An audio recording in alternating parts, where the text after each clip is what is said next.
Hello, everyone. I hope you're all well. I'm Allison Carlson, Managing Director of FP Analytics, Foreign Policies Research and Advisory Division. Welcome to this FP Virtual Dialogue.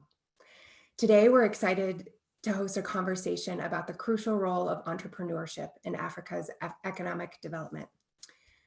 We know the COVID-19 crisis has had especially damaging impacts on fragile economies and vulnerable communities around the world. Acknowledging the detrimental fallout from the pandemic, there's also an opportunity to learn from what's happening on the ground and see how certain investments and development efforts are producing important results. Today's dialogue is part of a research project we're launching investigating how efforts to cultivate local entrepreneurship and build economic capacity from the ground up are helping local communities not only to weather the current crisis, but to build resilience for future shocks. We have an impressive and diverse lineup of speakers today to explore this topic from different vantage points, and I'm excited to welcome them in just a moment. But first, I'd like to say a special thank you to the U.S. African Development Foundation for partnering with us on this event and the larger research project to help shine a light on what works in international development and highlight strategies for catalyzing sustainable growth and putting local communities at the very center of those efforts.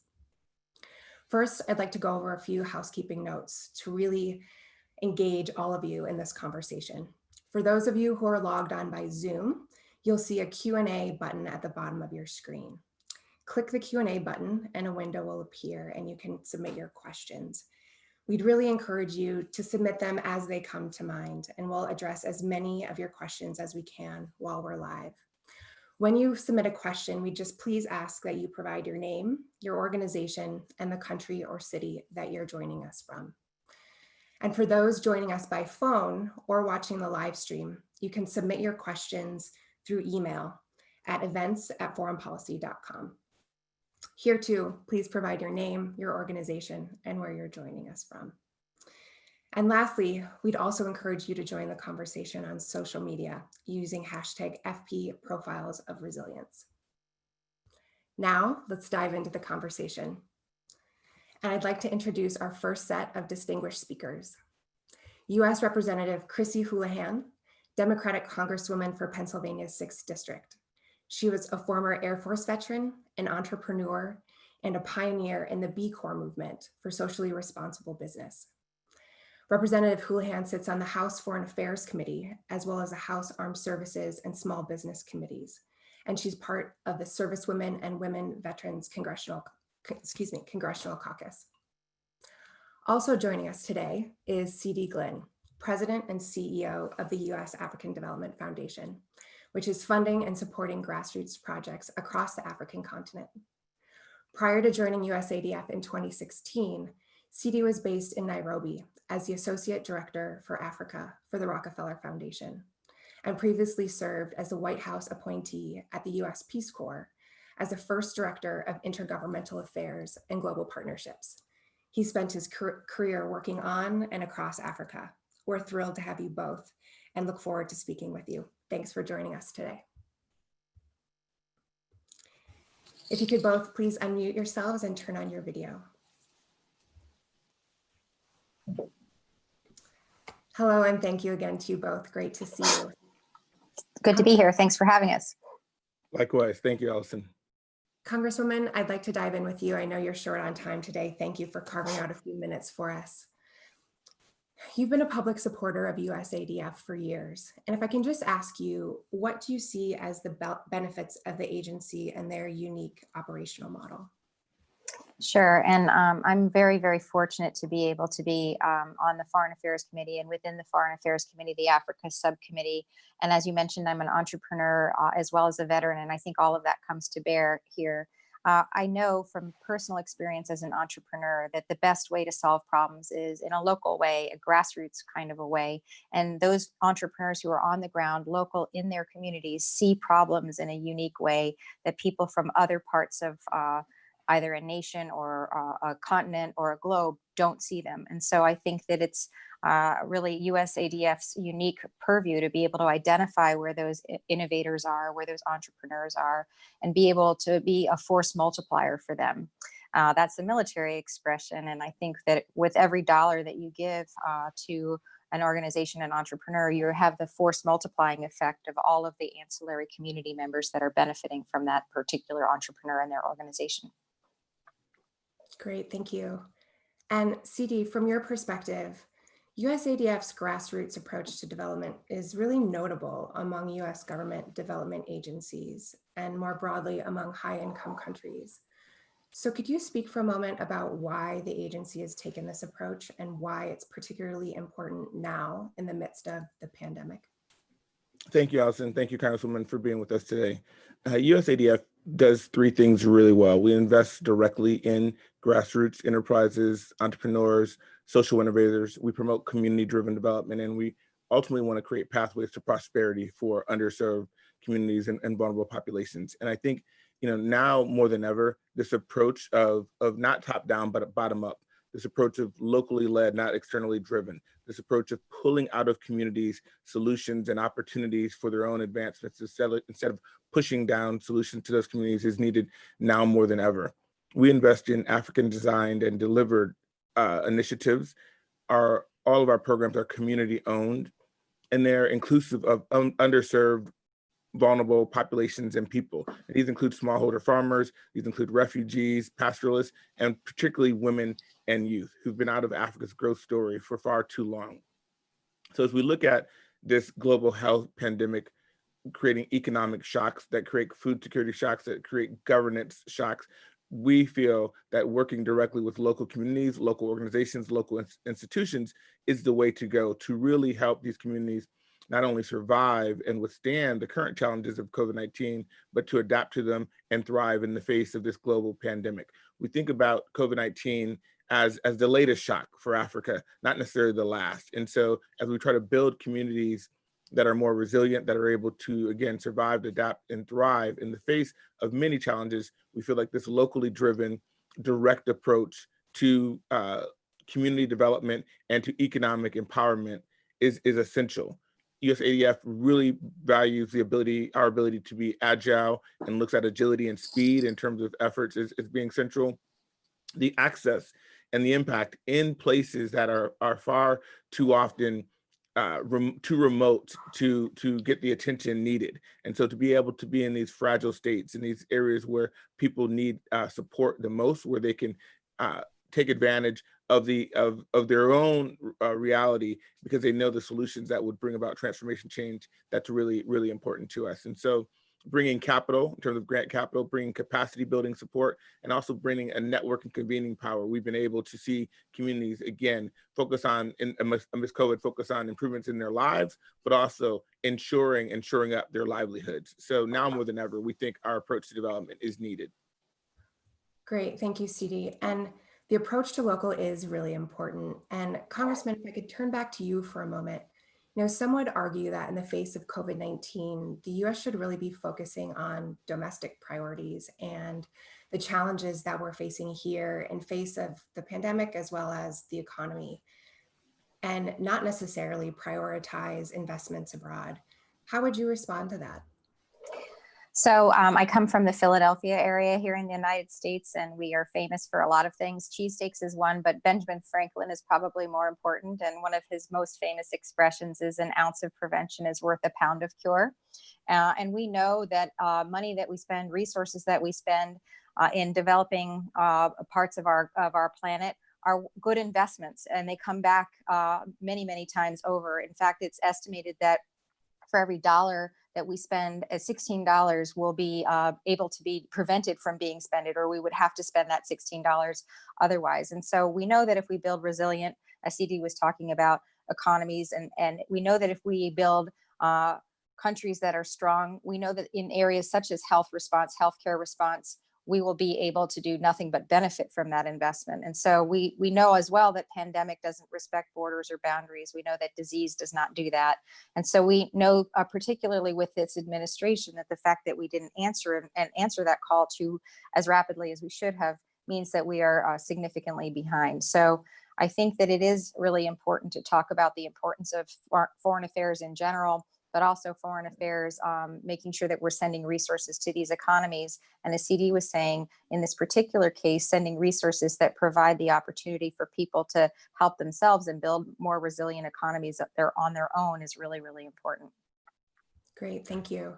And thinking about the resources that are available and supporting small and medium-sized businesses in particular, we've heard throughout this pandemic in the US and across countries around the world that small and medium-sized businesses are among the hardest hit, but they can also be incredible engines of economic growth. And so, CD, if I can ask you, how are you seeing the investments across the region, in different regions in Africa, in small and medium-sized businesses in particular, impacting growth? And how are you seeing some of those businesses pivot amid the pandemic? We feel wholeheartedly that support for micro, small, and medium-sized development is essential to peace and security, to global development in terms of our values and our interests, and to potential trade and investment. One of the initiatives that we are championing with other U.S. government interagency partners is Prosper Africa, which is a real focus on two-way trade and investment. And the U.S. African Development Foundation perspective is that if we invest in local African designed and delivered small and medium-sized businesses, they will become good trade and investment partners with the U.S. They talk about borders frequented by trade seldom need soldiers. And so we see this reality that if we do support local economic development in a number of these countries, it will have a triple bottom line effect in terms of our national security and our foreign policy, in terms of peace and security, in terms of global development, in terms of trade and investment. And so one of the things that we did at ADF when COVID hit is we asked ourselves, what unique role can we play in terms of shoring up the prior investments that we've made in grassroots entrepreneurship and women and youth-led businesses? What do we need to do now? And we landed on business continuity. And we said we really need to take a page from Congresswoman Houlihan's perspective, and we created our own CARES program, modeling it after the U.S. government's COVID response program. And we said we want to provide capital for African resilience building and enterprise support.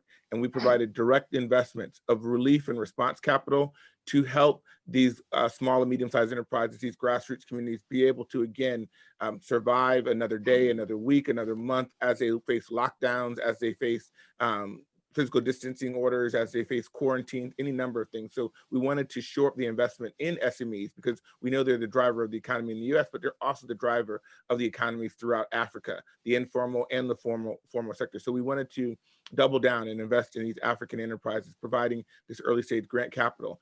And that was to help them, again, for immediate response and recovery. But what we've seen is that a number of entrepreneurs and enterprises are now not only looking at response and recovery, but now they're reconfiguring their business models to look at this as an opportunity to seize, a problem to solve, yes, but an opportunity to seize. And so we're supporting a number of businesses reconfiguring, pivoting their business models in the face of COVID. And ultimately, we think that from a positive perspective, this COVID-19 reality may help some African communities and businesses reimagine what they can do in the face of this latest shock. And we see an advent of more inclusive policies and programs that do include women as part of the solution. We're supporting a number of things that relate to digitization and looking at digitization across the continent, and also local supply chains. And so we're really privileged to be able to have a number of the energy entrepreneurs and the food agribusinesses that we support and social innovators on this call today to really showcase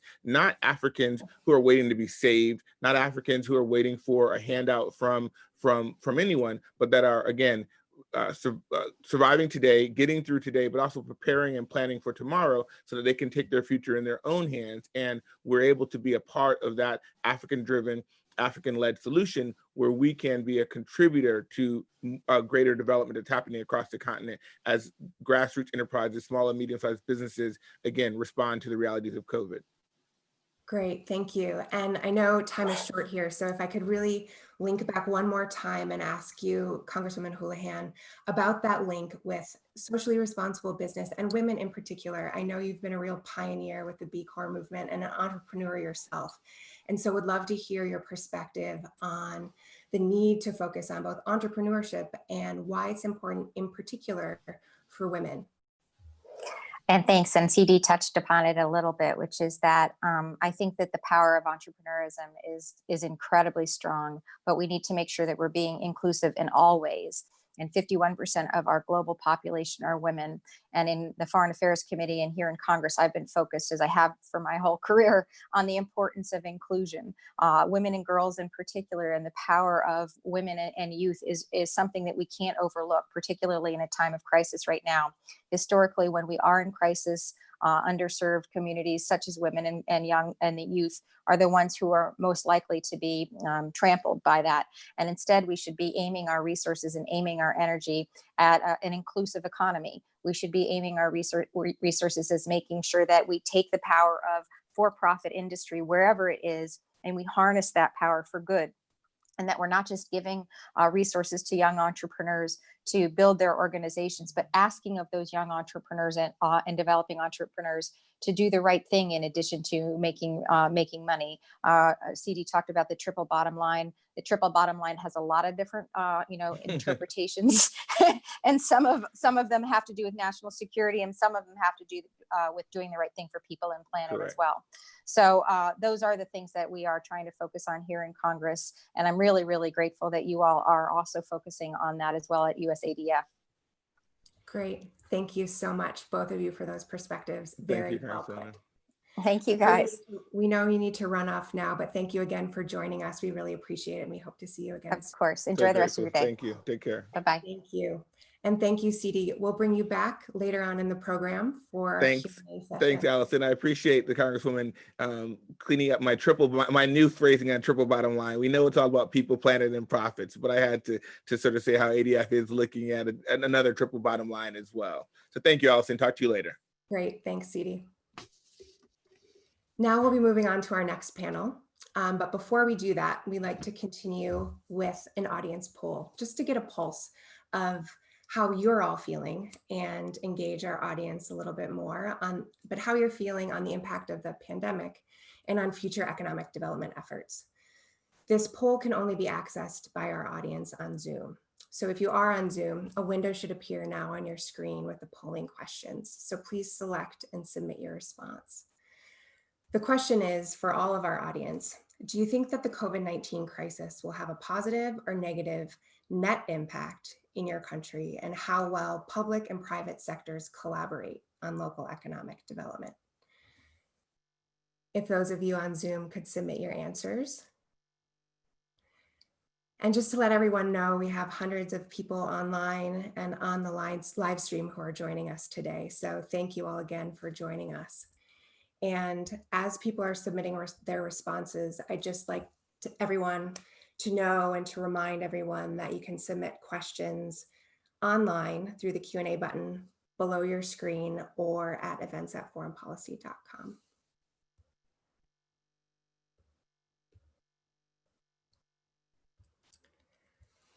So the results are in, and wow, it's pretty equally split. Interesting. So thank you all for participating in that. And I think our conversation with the next panel and the following will help illuminate some of the issues happening on the ground and ways in which entrepreneurs and business owners are driving economic growth themselves, but also the important partnerships between the public and private sector in really fostering entrepreneurship across the continent. So we'll move on now to our next panel, and I'm very excited to welcome the innovators and entrepreneurs who are representing different regions and industries across Africa.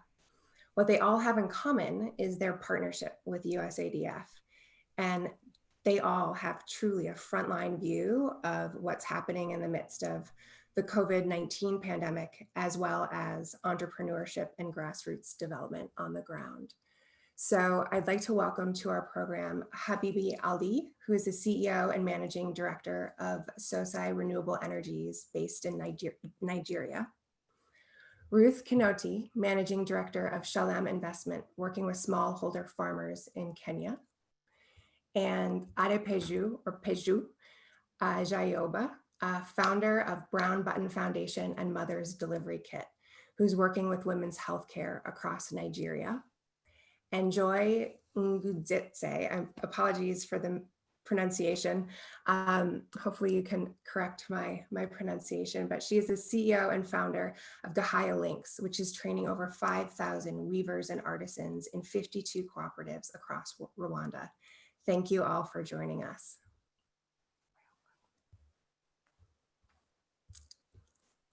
Welcome. Thank you. And can you all hear me? Yes, we hear you good. Wonderful. Thank you for joining us. Thank you. Habibi, I'd like to start with you, if I may. If you could tell us a little bit about the operations that you're involved with, and in particular, how you're responding now in the face of the COVID-19 pandemic, and how that has both challenged and strengthened your operations. Okay, so thank you, Alison, for the warm welcome.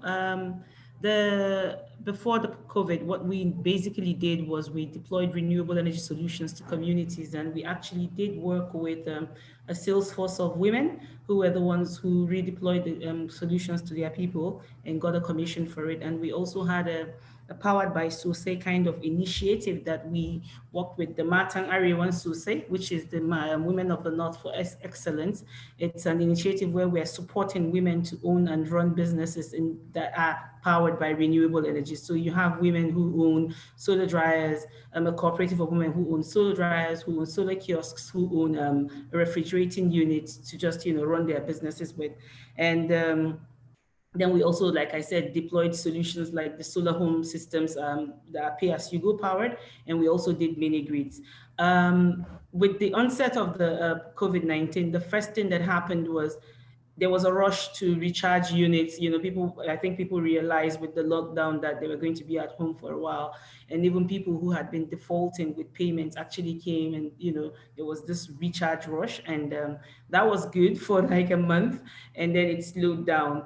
And the pandemic just makes us realize that our original time and horizon and budget and plans now became difficult to meet, as regards our overall operations, because we had to now go on lockdown as well. So we've had to pivot. I mean, the sexy word going on now, we had to pivot even in our recruitment policies and our hiring, and, because we were starting two very big projects. We had a project funded by the DFID. We also had another one that we were doing. This was not a project funded type. It was more of an investment.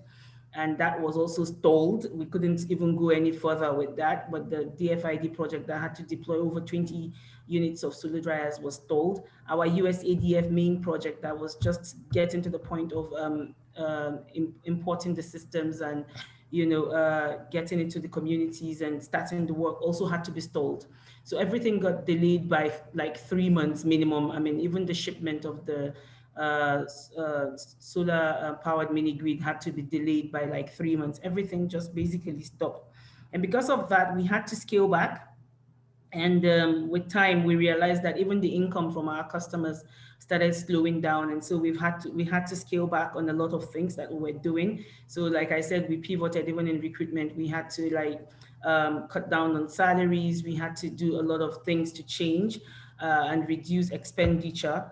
And then we had to start talking to our funders and financiers about rethinking the model, rethinking the budget, rethinking timelines. And we were thinking of what to do to keep our customers engaged. And in the process of keeping our customers engaged, one of the things that came to mind was to have a regular webinar. So we're having a webinar twice every week, just to keep our customers involved. We're trying to understand, share with people ideas on renewable energies, profitability to be gained from renewable energies. And we're just trying to encourage our customers generally to build our brand loyalty. So we keep them informed and keep them on the hot burner. And this was for the people in the urban areas, but the communities we couldn't visit, we couldn't deploy solutions because of the lockdown. So we had to stop. So all that was delayed, but we've just resumed. The lockdown has been lifted in almost every state in Nigeria now. There's now interstate travel has now resumed, and we've started going to communities to continue our work. Even though, like I said, we've got a 6-month delay on everything that we had set out to do. So trying to encourage newer products and newer ideas to encourage our customers generally. Great, thank you. It's incredibly impactful work, and thank you for sharing part of your effort and also how you're changing and adapting amid the current circumstances and environment. Supply chain disruption has certainly been something that so many folks are concerned about. And on a related note, Ruth, I would like to turn to you, if I may, regarding, I know you're working with small shareholders and in the agricultural sector. And I'm wondering how you're coping in the context of the pandemic. And if you could discuss a little bit about your operations and how you're supporting the work of small shareholders and focus on the agricultural sector for a moment. Thank you, Alison.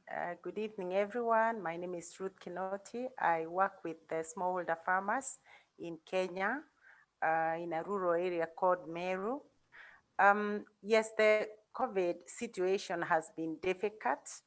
To start with, being in the rural area, the farmers were not as affected, but as a business, we started feeling the effects right from the beginning. Lockdown affected the travel of our staff, so we had to have fewer working hours because public transport had difficulties responding to the restrictions of social distancing. And to accommodate that, the cost of transport nearly doubled. So we had to quickly think of how to get a bit of affordable housing for some of our very critical staff. Otherwise, we would have had to close down. So staff were accommodated nearby. We got friends to come in and help with changing their public transport to lease transport for our factory, so that at least some of those who are even paying loans were helped to not to fall into default. One of the things that hit us without knowing was the masks. The face masks, because we use the face masks especially for packers when they are packing flour. And only to realize that face masks were becoming very unaffordable, and at one time they even ran out. By then, the government had not even imposed that everyone should wear a mask like it is happening today. And quickly we got young tailors, especially women, who we taught how to do the masks. And before the government would come up and encourage making of masks, from the textile factories, already we were covered, which saved us quite a bit, because with the COVID-19, a lot of things, prices went up. The cost of raw materials in almost every sector went up. And the purchasing power of our customers, unfortunately, went down, because with lockdown in many of the cities, most of the base of the pyramid populations who we target for our food, lost jobs, because most of the hotels, open markets, the informal sector was simply not working. So we saw an influx also of the men from the urban or the towns coming back to the rural areas, and the women started screaming, because most of the men have been used to earning their money and maybe sending a little of it at the end of the month. Then all of a sudden they have nothing, and they come to the rural areas, and the women who are used to saving a little bit of their farm input, even for food, they started now selling it and looking to take away the money, and it became a big challenge. What has actually helped us are our groups. We work with the groups, and most of the members in those groups are women. So we are very happy because the groups helped.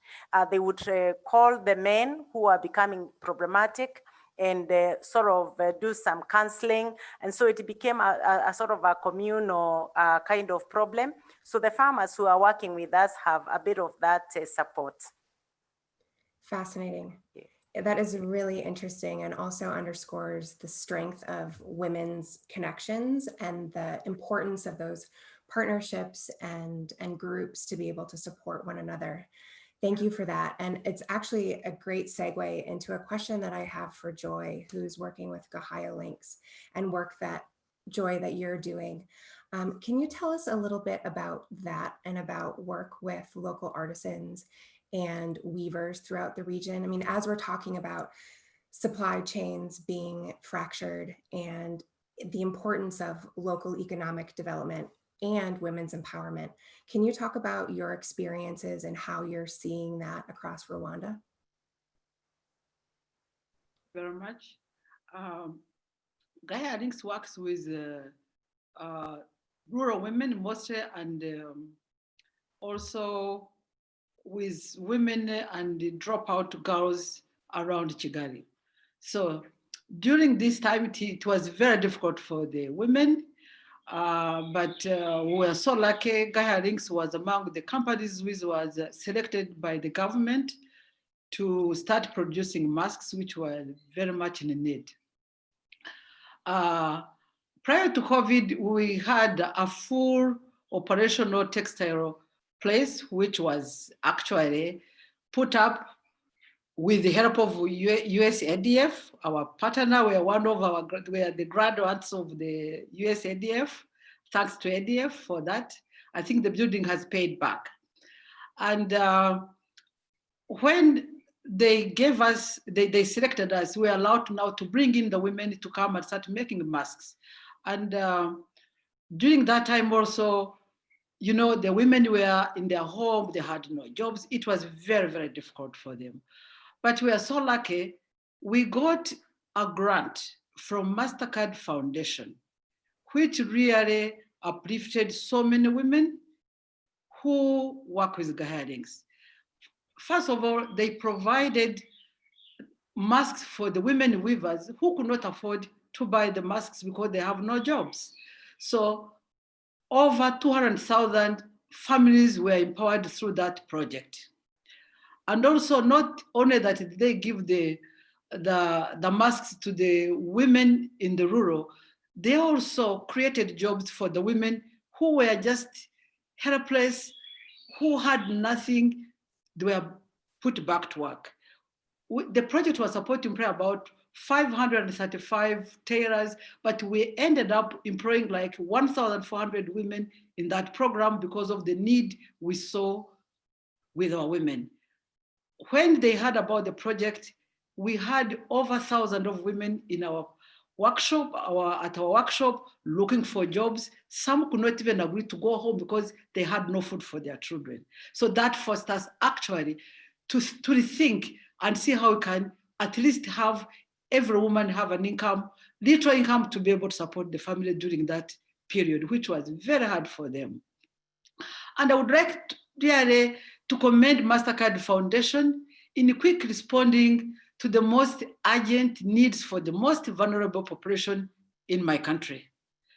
Because the change, if you look at these women, when after the project ended just last week, but they still right to thank.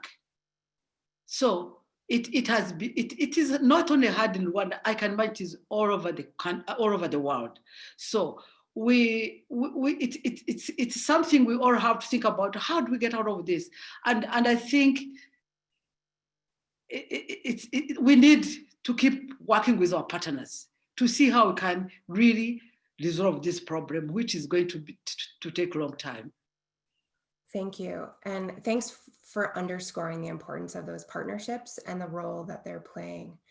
And also your point about addressing urgent needs.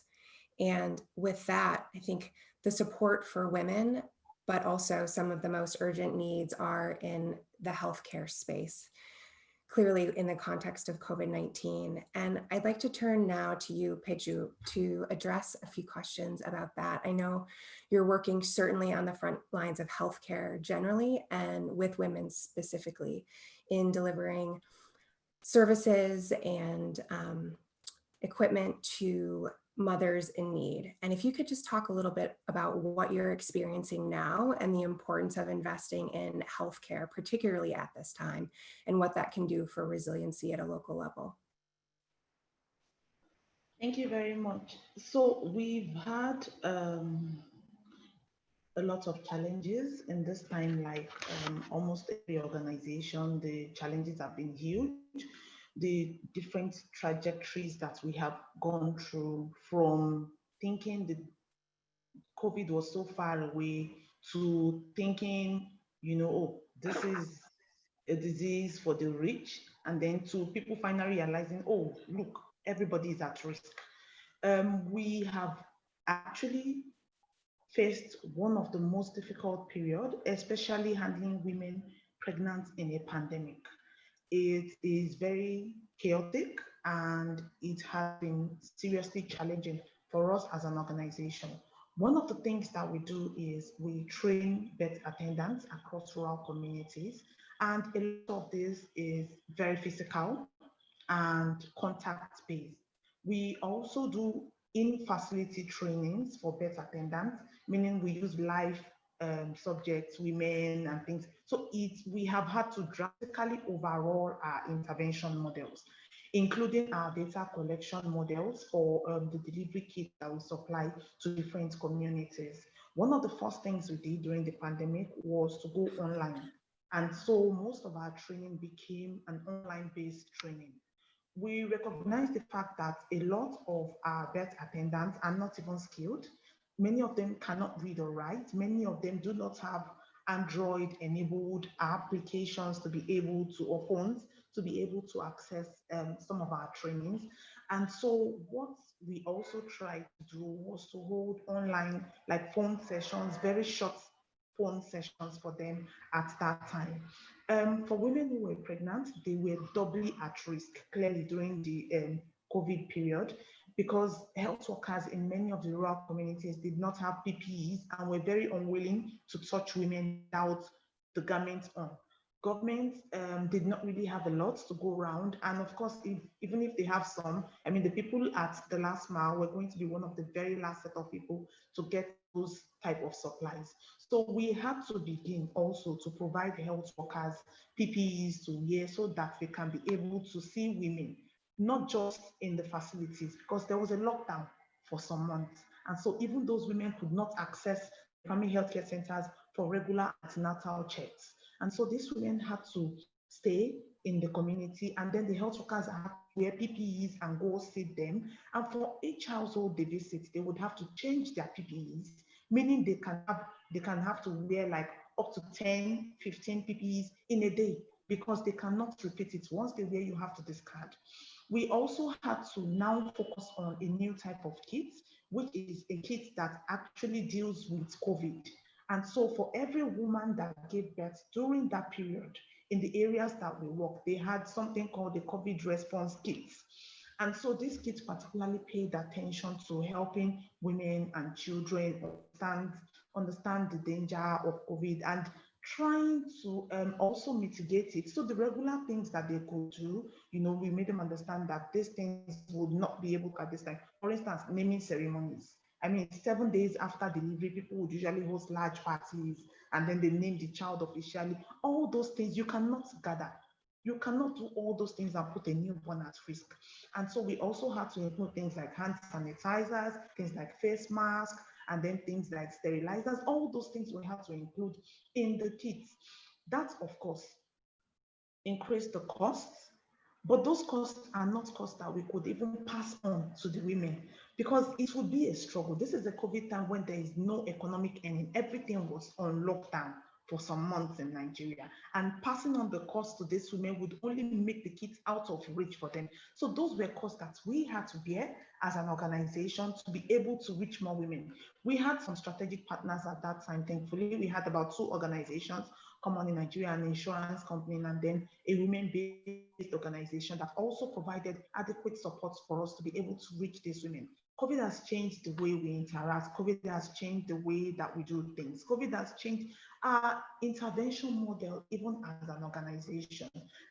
We are constantly reimagining and constantly reworking how we continue to work in this space that is basically fully contact-based. So even our birth attendants are scared when they want to take delivery. Once you start running temperature, any temperature is an indication of COVID in their mind. And so nobody wants to do anything. Nobody wants to touch the woman.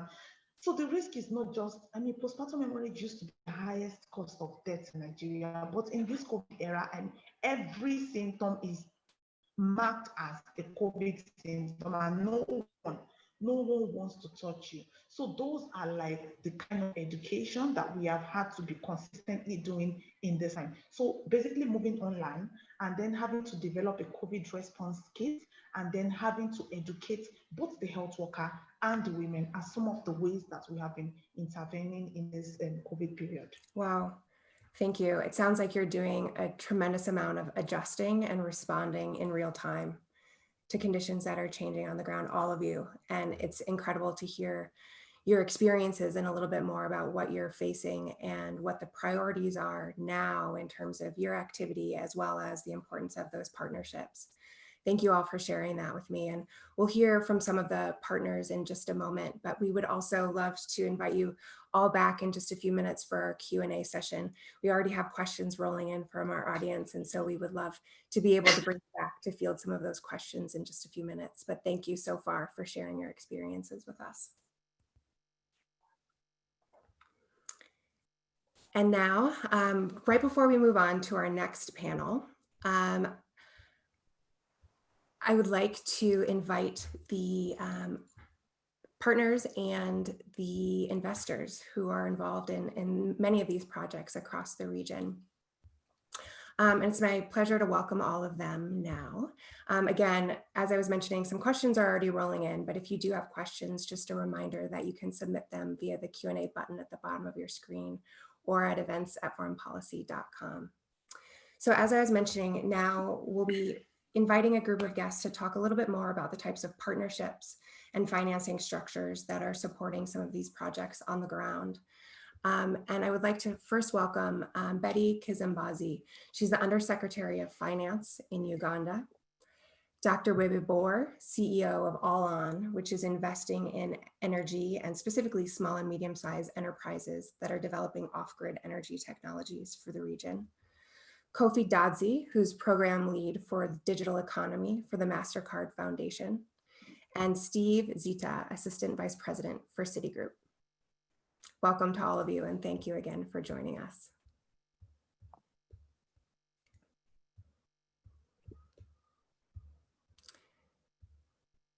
And Undersecretary, if I could first turn to you.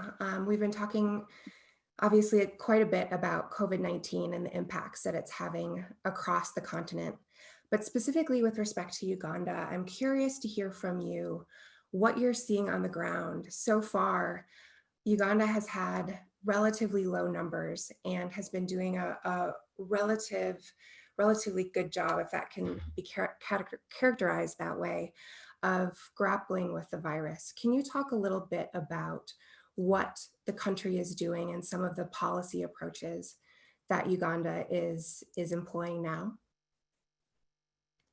Thank you, Alison. Can you hear me?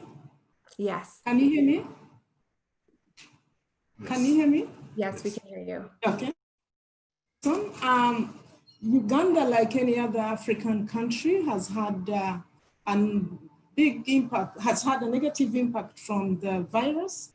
However, we've had mild impact in terms of losses, human loss, and we attribute these factors to many other reasons. One of the reasons is our incidences have been mild.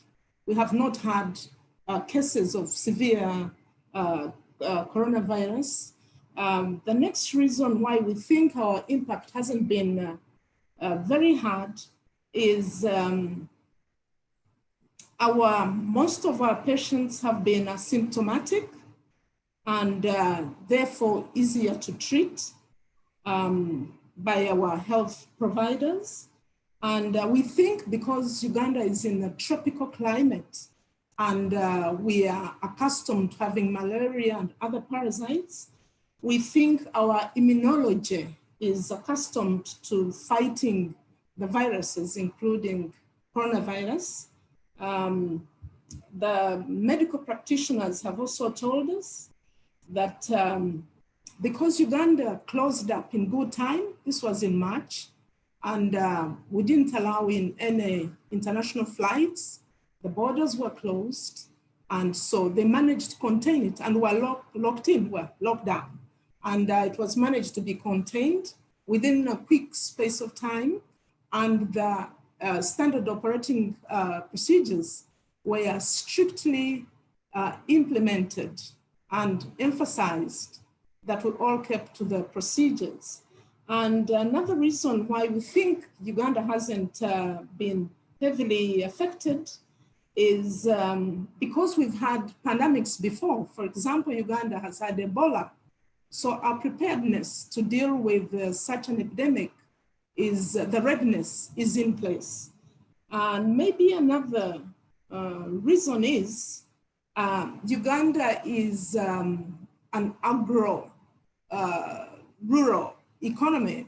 We are not like urbanized. So we don't have like mass transport, mass shopping areas, mass. So we think that also has had an effect on reducing on the infection rate because people keep to their local areas in the villages.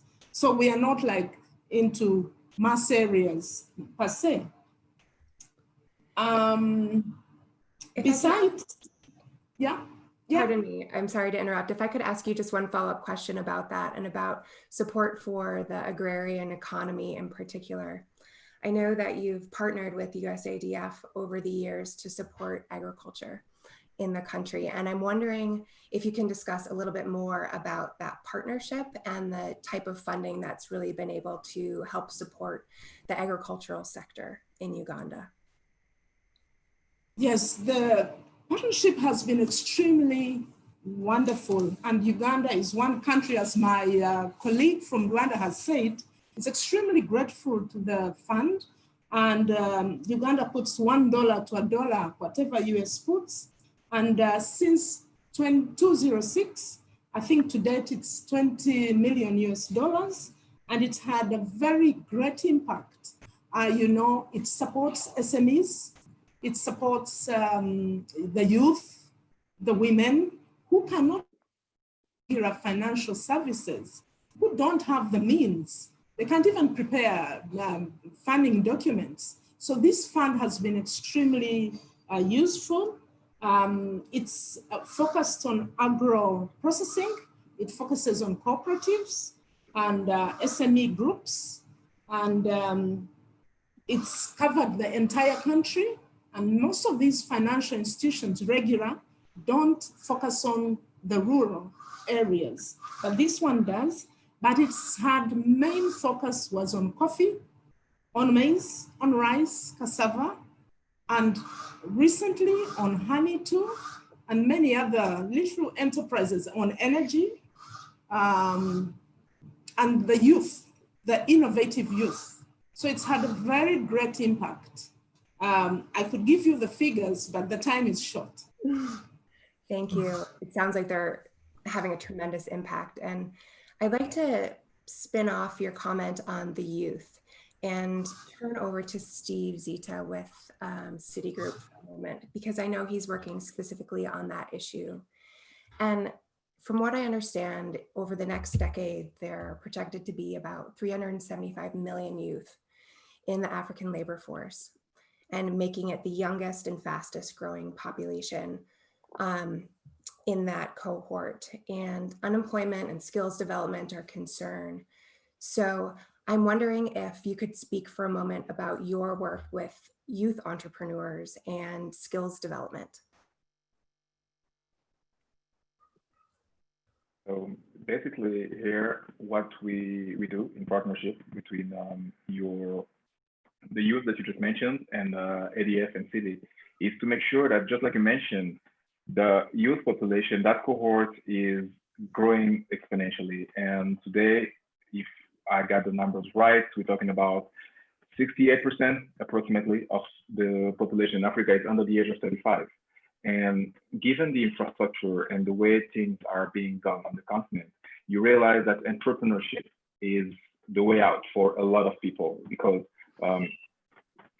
the way things are moving, the way we are operating on the continent, we need to make sure that people, and I like what CD just said in the beginning, that we're trying to drift away from these kind of handout policy and rely more on the skill set that is being built on the continent, and having people rely on entrepreneurship and local kind of skill set and development of the businesses that we have. And the big problem we face with that is that when young people, who are the biggest cohort or the biggest portion of the population on the continent, try to go towards entrepreneurship, they face a lot of issues, a lot of barriers. You know, one of them is access to capital, which is kind of common, you know, everywhere on the planet. But here you tend to see that the financial systems in this part of the world is not really designed to help or support young entrepreneurs, you know. And another issue that those young people are facing is the business and regulatory environment itself, you know, which can be even more challenging than running a business in itself.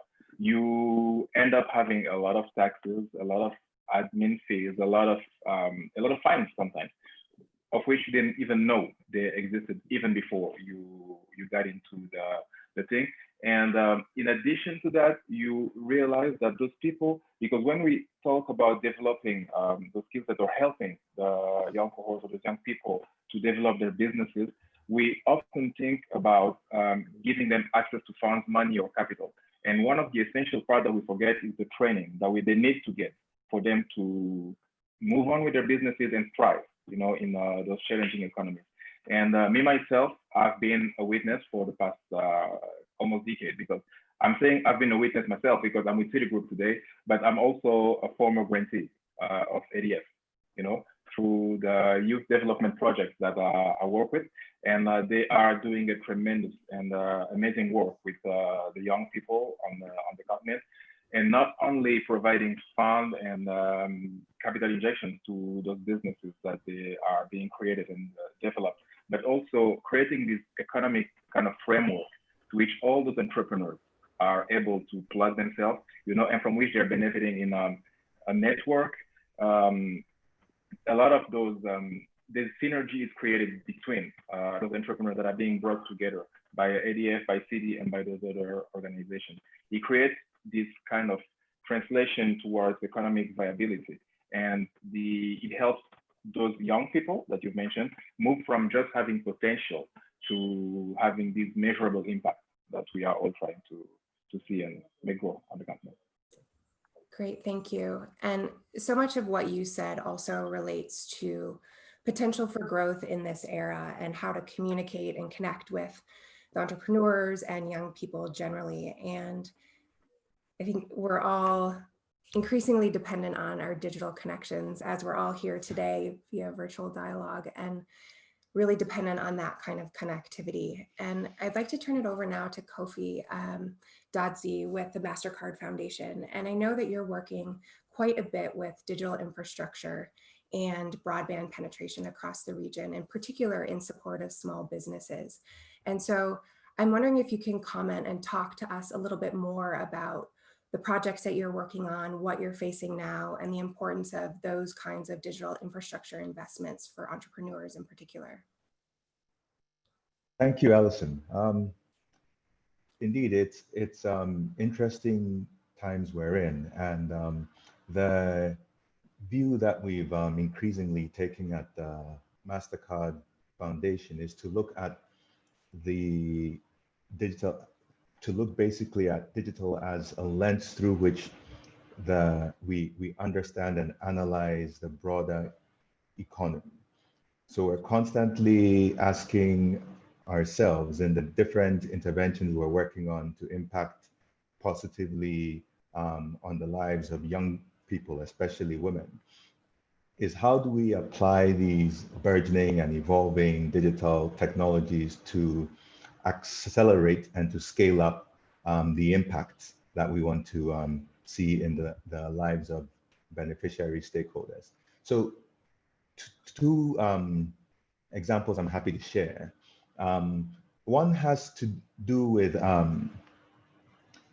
engagement, basically an online mentorship program, a partnership with Solidaridad and the Springboard Foundation in Ghana specifically, where e-learning, e-counseling, mentorship for close to 700,000 young people to basically empower them with knowledge and tools that they can use to reorganize how they're engaging learning, how they're engaging work, not only in terms of recovery, but also to be more resilient in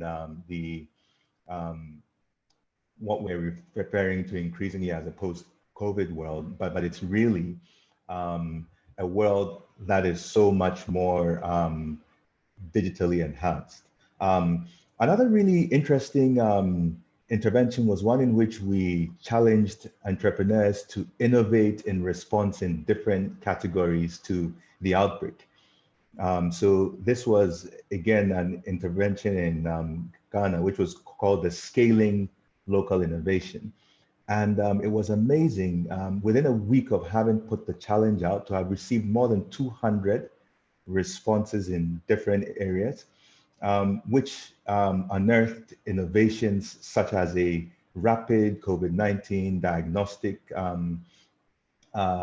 testing apparatus, which is currently undergoing regulatory approval to support mass testing, as well as a contactless, affordable hand washing apparatus.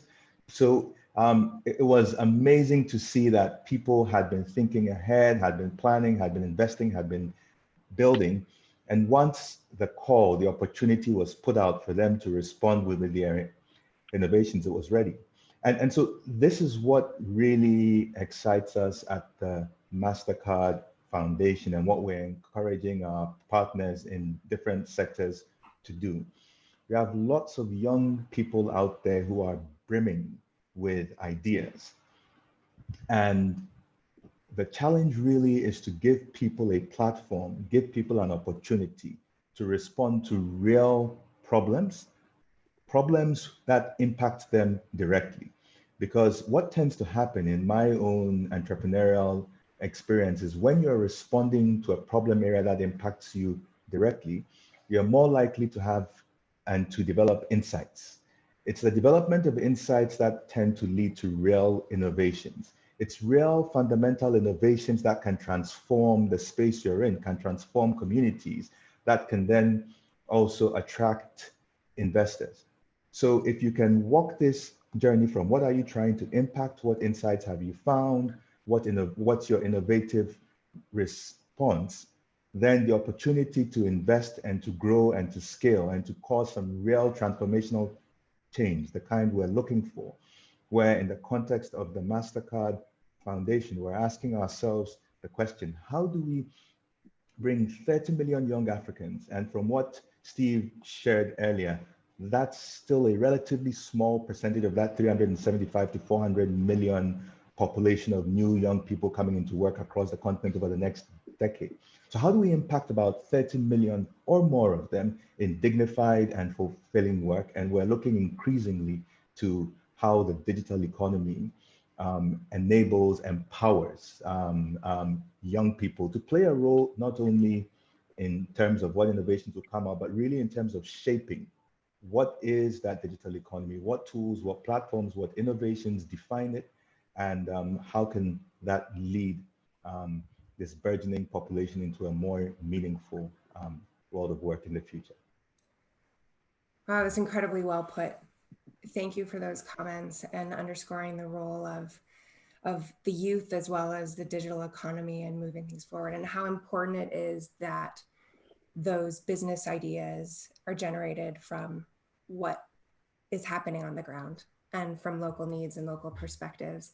And certainly with respect to the digital economy and our digital connectivity, it all needs to be powered. And your last comment is actually a perfect segue over to Webit, and would love to hear from you and pitch it over to you now to hear with your work from All On and financing SMEs in off-grid energy, what you're finding now and what are the business models, financing models that are working and really increasing energy access.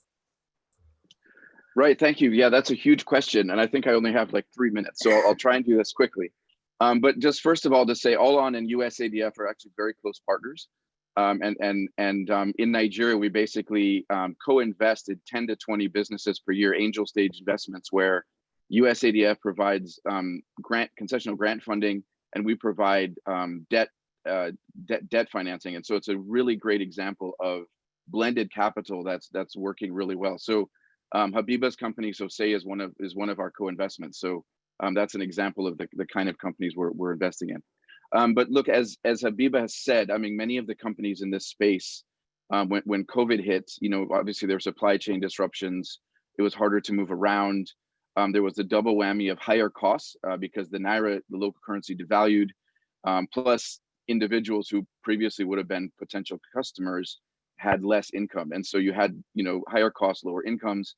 And then you had entire customer segments, for example, schools, or say stalls in marketplaces that were closed, that were basically closed down. And so we're no longer using power. And therefore, either weren't buying new systems, and certainly we're trying not to pay for what they had in place, but weren't actually even using.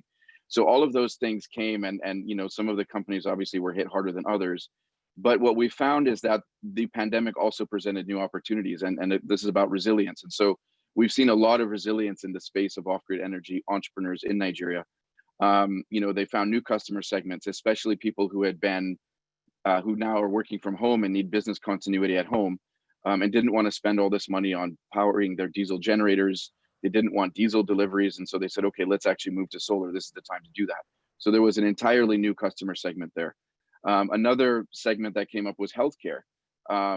This is when we realized that in sub-Saharan Africa, only 28% of healthcare facilities are actually properly powered.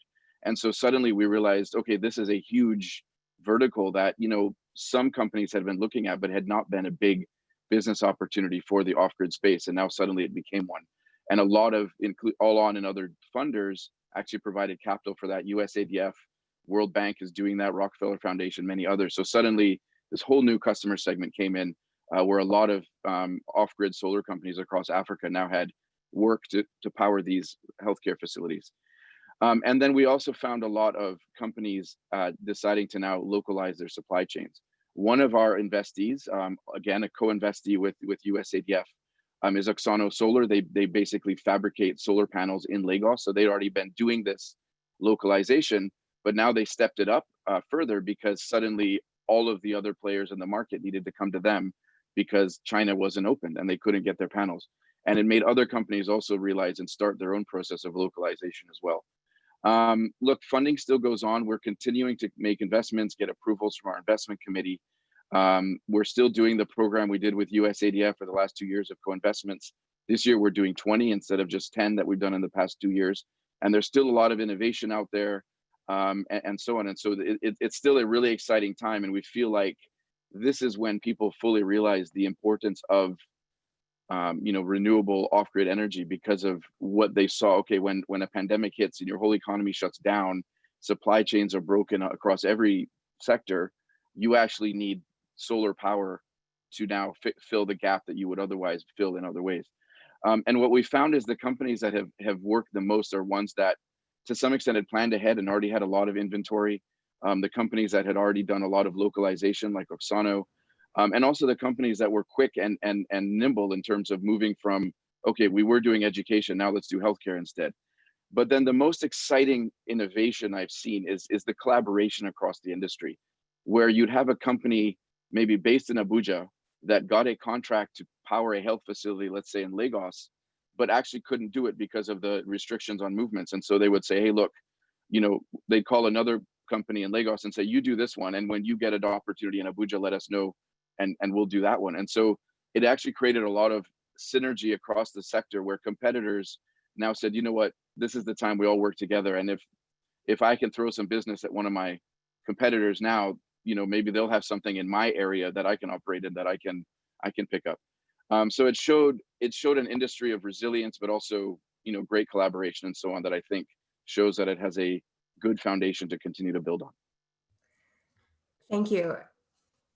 I really appreciate your comments, and also the optimism and the focus on opportunities, and in the context of what are really challenging times. I think your comments, as well as everyone's today on both panels, have really spoken to that, about the opportunities and also the importance of that connectivity and the interconnection and the partnerships that are making all of this possible. So it's incredible to think through the threads through this panel, as well as the other, and those connections and how important they are. I have so many questions for each one of you, and unfortunately, we're short on time, but we'll welcome all of you back in just a few moments. We have several questions from the audience that I'd like to get to, and certainly want to focus on their questions and not be selfish and focus on mine. So if we could all come back in just a moment, and before we do that, we'd actually like to poll the audience again to gauge sentiment from our viewers. And for those of you on Zoom, you should see a pop-up question. Do you think efforts to help African entrepreneurs and small and medium-sized enterprises to tackle the crisis are, and this is a multiple choice question, an important strategic move to make progress on the sustainable development goals and support geopolitical stability, the right thing to do to aid African communities in the recovery effort, both of the above, or current aid funding should focus more strictly on supporting local health efforts? If those of you on Zoom could submit your answers, and we'll look at the responses shortly. And as we're doing that, we'll welcome everyone back on screen. We have such an incredible panel today and so many participants. I've really appreciated all the perspectives that have been shared with us today.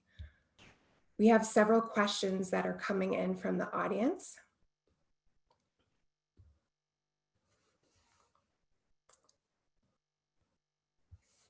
And I'm just looking through a few of those to start.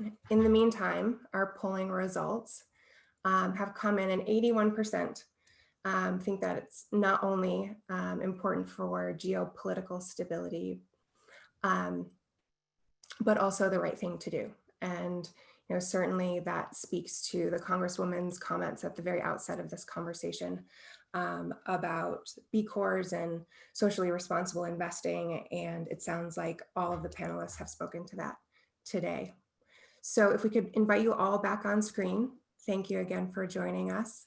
And thank you again to our audience for staying with us. And if I can welcome the Undersecretary back, and this question is first to you. It's from Dr. Ipshita Mandal Johnson with Global Biofund here in the US. And the question is, beyond the finance capital, what other resources have been really useful to support the pivot or growth of businesses over COVID times?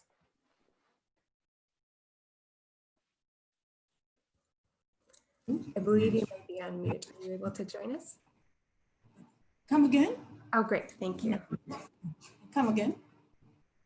Go ahead. Alison, come again? I missed the question. Oh, I'm sorry. The question is, beyond the finance capital, what other resources have been really useful to support the pivot or growth of businesses over COVID times? The government of Uganda has put in place a COVID stimulus package, an implementation package, for example, for health, for household incomes, providing for social services like the elderly and the youth, for small scale industries. And we've had like tax rebates. We've had relaxation in the banking sector, reduction on the interest rates, and we've had relaxation on the way we do our businesses.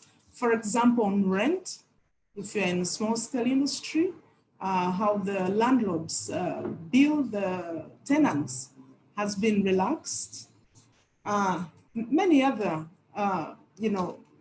stimulus packages have been put in place to make sure there is continuity.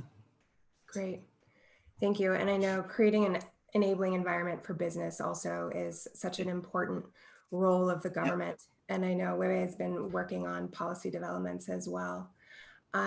One other question coming in, actually this is directed toward Steve Zita. This is from Christoph Stroves from Adrian Opel Group. Do you think there's a chance that special economic zones, similar to the Maluku SEZ, could be used to assist young entrepreneurs with the issues of red tape and taxes you spoke about? First, and I believe, yes, something can be done in that way and it can help. But again, it has to be very specific to the environment, because that's the thing you realize when working with entrepreneurs in Africa.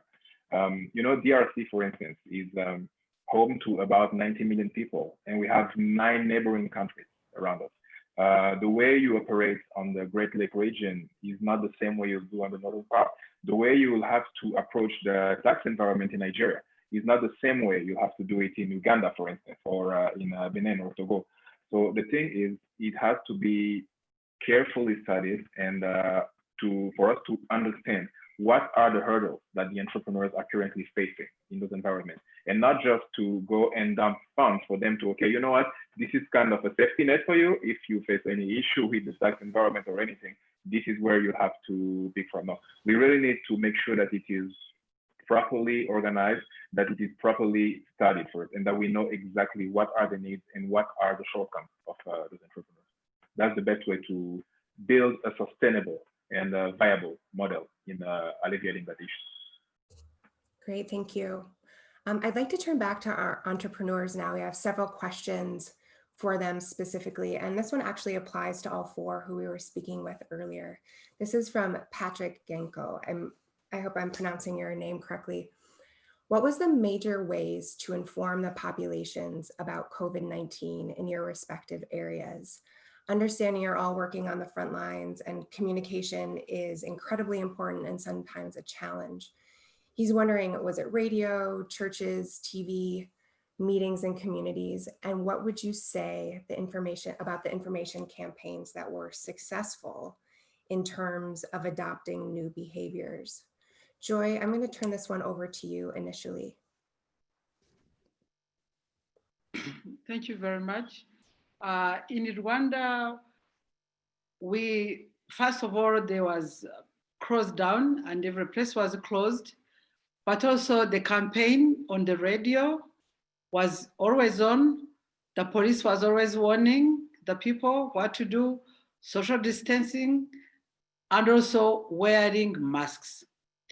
And that's the reason why nobody was not allowed to get out of the house without wearing a mask.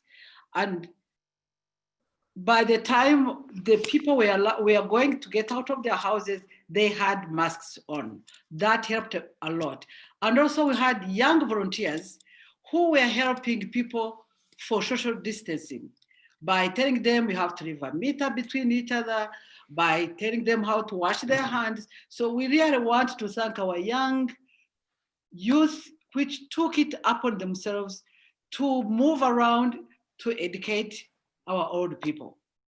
And the campaign is still going on. We are still enforcing the social distancing in Rwanda, and also cleaning the environment and cleaning and washing our hands every now and then.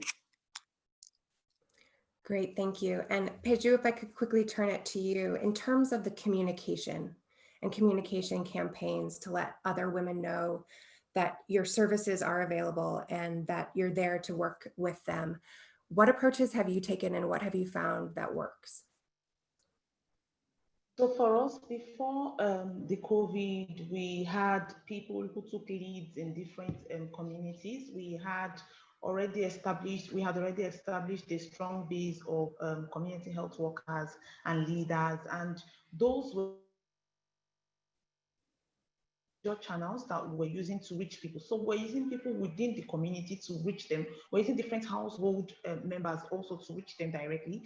And I think that the government also played a huge role in trying to enforce the regulations around COVID-19. I mean, schools were under lock and keys and businesses were shut down. And because of that, the people realized the gravity of the COVID pandemic, and they started taking actions on their own. So for us, the organization, we used the links that we had established pre-COVID to be able to channel it to reaching more women and more community members during the COVID intervention. There were also different announcements at different times intermittently across different communities during the day.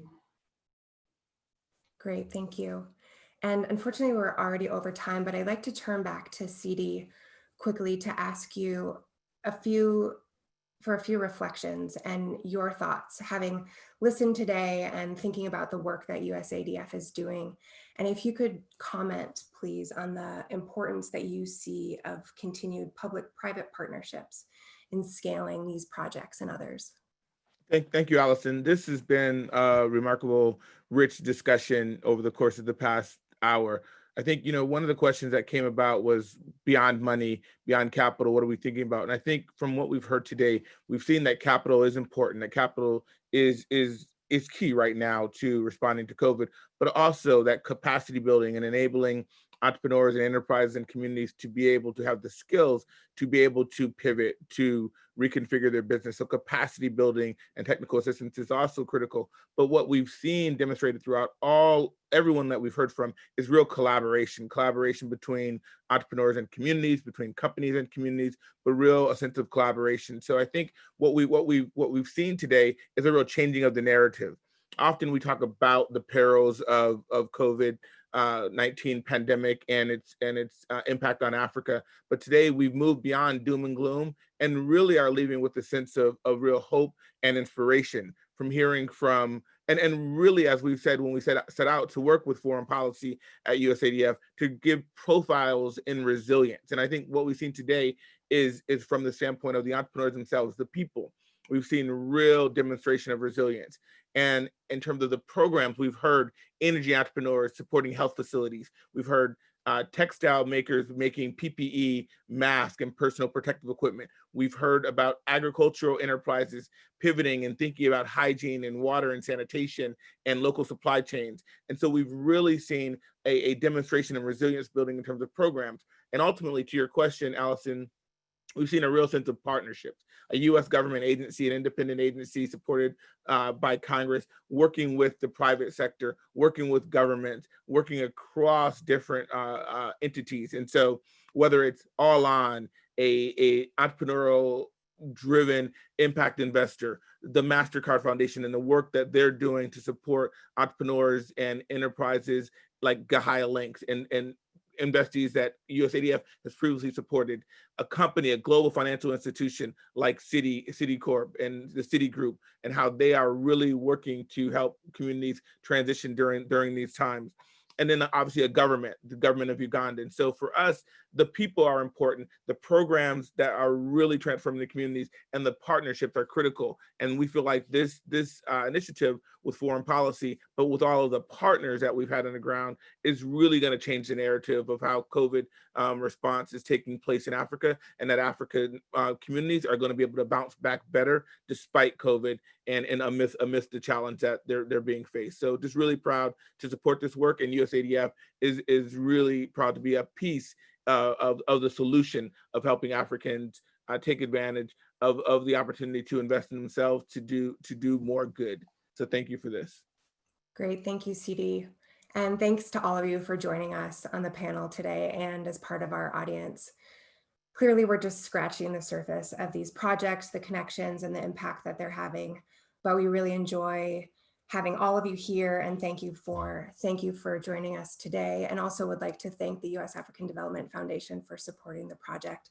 As CD mentioned, this is part of a deeper dive into the impacts from grassroots-driven economic development that we'll be working on going forward. And so please stay tuned for more. Thank you again for joining us today. Again, we appreciate your time, your participation, and your interest. So please stay tuned for future programs from Foreign Policy and Foreign Policy Analytics. You can find more at foreignpolicy.com/events. Thanks again for joining us today. Take care, and we'll see you all soon. Thank you. Be well, be safe, everyone.